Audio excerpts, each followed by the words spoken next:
अस्सलाम वालेकुम। आज का जो हमारा टॉपिक है वो है min max algorithm. Min max algorithm में ये होता है कि इट इज़ अ रिकर्सिव और back tracking algorithm which is used in game theory and decision making. ये इसमें हमारे पास रिकर्सिव और बैक ट्रैकिंग एल्गोरिथम यूज हो रहा है जो मतलब खुद को दोबारा बार बार कॉल करता रहता है। ये हमारे पास मोस्टली यूज़ होता है गेम प्लेइंग के एआई में। हमारे पास गेम प्लेइंग में यूज़ होता है जिसमें एआई में हमारे पास गेम्स वगैरह आ जाती हैं, chess, tick tech to, etcetera, जिसमें हमारे पास 2 प्लेयर होते हैं और 2 प्लेयर्स होते हैं जो प्ले करने के लिए। देयर आर 2 प्लेयर्स, मिन और मैक्स होते हैं हमारे पास। मैक्स जो होता है वो मैक्सिमाइज वैल्यूज़ के लिए होता है और मिन जो होता है वो मिनिमाइज वैल्यूज़ के लिए होता है। मिन मैक्स जो होते हैं जो हमारे पास परफॉर्म करते हैं डेप्थ फर्स्ट सर्च एल्गोरिथम के थ्रू, ये हमारे पास सॉल्व होता है। और अब हम आते हैं आगे हमारी जो मेन एग्जांपल है, हम अब मेन एग्जांपल्स के ऊपर आते हैं। इसमें हमारे पास फर्स्ट वैल्यू जो हमारे पास होती है इसको मैक्सी कर लेते हैं, मैक्सिमाइज़र कर लेते हैं, फिर मिनिमाइज़र, फिर मैक्सिमाइज़र और लास्ट पे जो हमारे पास आ जाती है वो टर्मिनल नोड्स होती है। और जो मैक्सिमाइज़र के लिए हमारे पास जो मैक्सिमम वैल्यू होती है वो माइनस इन्फिनिटी होती है और मिनिमाइज़र के लिए हमारे पास प्लस इन्फिनिटी होती है। तो चलें अब इसको सॉल्व करते हैं। तो अब हम सबसे पहले हम फाइंड करते हैं मैक्सी वैल्यूज़ जो मैक्सिमाइज़र हैं। हम कौन से के लिए करते हैं? Eight node D. हम एट नोड डी पे हमारे पास कौन सी है? इससे हमारे पास -1 और 4।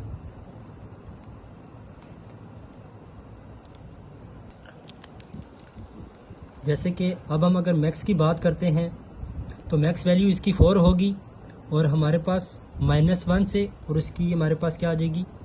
Minus infinity. तो इसकी हमारे पास मैक्स वैल्यू क्या आ गई? हमारे पास 4 आ गई नोड डी की। इसी तरह हम फिर ई की फाइंड करते हैं, नोड ई की। नोड ई की हमारे पास 2 और 6 है और इसमें हमारे पास मैक्स क्या आ जाएगी? मैक्स वैल्यू हमारे पास इसमें 6 है तो हम फाइंड करते हैं 2 मिनिमम वैल्यू हमारे पास 2 आ जाएगी, 2 माइनस इन्फिनिटी। इसमें मैक्स वैल्यू हमारे पास क्या आ गई? 6 आ गई, सॉरी। सेम हम फाइंड करते हैं एफ के लिए। एफ पे हमारे पास -3 और -5 है, -3 -5। तो इसकी मैक्स वैल्यू जो हमारे पास होगी वो होगी -3 होगी, क्योंकि माइनस में जो छोटी वैल्यू होती है वो बड़ी होती है। तो मैक्स हमारे पास इसमें आ जाएगी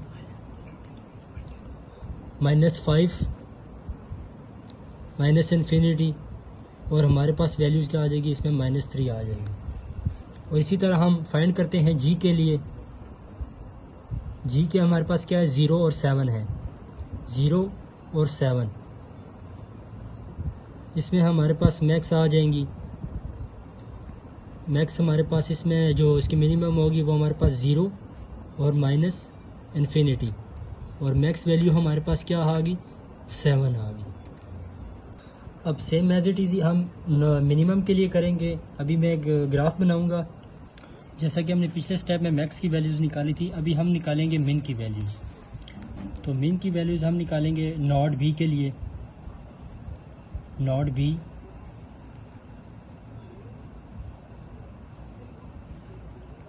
कि हमारे पास क्या है? 4 और 6। तो हम मिन निकाल रहे हैं। इसमें अब हमारे पास मिन वैल्यू क्या है? हमारे पास 4 है। इसमें हमारे पास 6 और प्लस इन्फिनिटी आ जाएगी। तो हमारे पास मिन वैल्यू क्या आई? हमारे पास 4 आ जाएगी। और फिर नोड सी के लिए हम निकालेंगे as it is, node C. Node C पे हमारे पास क्या आ जाएंगे? -3 और -7, -3 और 7। तो हमारे पास इसमें मैक्स वैल्यू क्या है? वो तो 7 है और मिन हमारे पास क्या है? 3 है। तो हम यहाँ पे लिखेंगे 7 और प्लस इन्फिनिटी इक्वल टू हमारे पास मिन वैल्यू क्या है? -3 है। और इसी तरह हमारे पास अब यहाँ क्या सी वैल्यूज़ आ गई है? यहाँ पर हमारे पास 4 आ गई है बी के ऊपर और सी के ऊपर हमारे पास -3 आ गई है। तो हम दोबारा अब ए के लिए फाइंड करेंगे कि नोड ए पे हमारे पास क्या आ रहा है। तो नोड ए के लिए हम फाइंड करते हैं, वहाँ पे हमारे पास मैक्स है तो हम मैक्स फाइंड करेंगे। मैक्स वैल्यू हमारे पास नोड ए पे क्या है?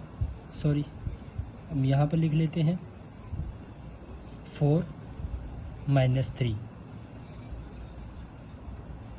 तो हमारे पास इसमें मैक्स क्या है, 4 है, तो हम -3 - ले लेते हैं।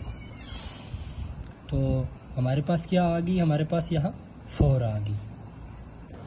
अच्छा, अब इसमें देखें कि हमारे पास नोड कौन कौन से आए हैं।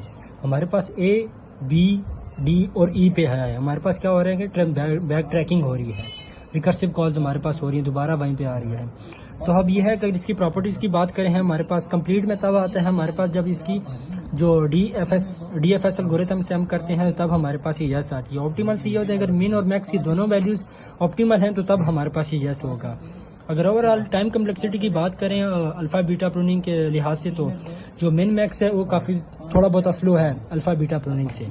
तो इस वजह से ज़्यादातर लोग जो है अल्फ़ा बीटा प्रूनिंग को प्रेफर करते हैं बनिस्बत मिन मैक्स के।